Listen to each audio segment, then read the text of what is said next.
সুন্দর নির্বাচন করার জন্য ক্যাপেবল।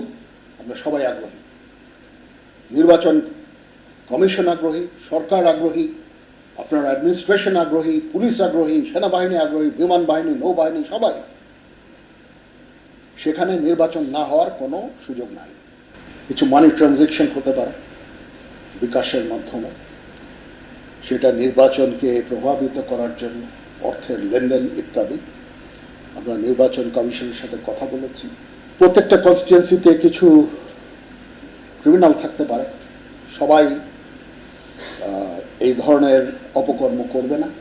ইলেকশন ডেতে রিগিং করা, ভোটারদের পোলিং স্টেশনে যেতে বাধা প্রদান করা ইত্যাদি। সেটার জন্য আমরা আশা করব যে আমার বাহিনী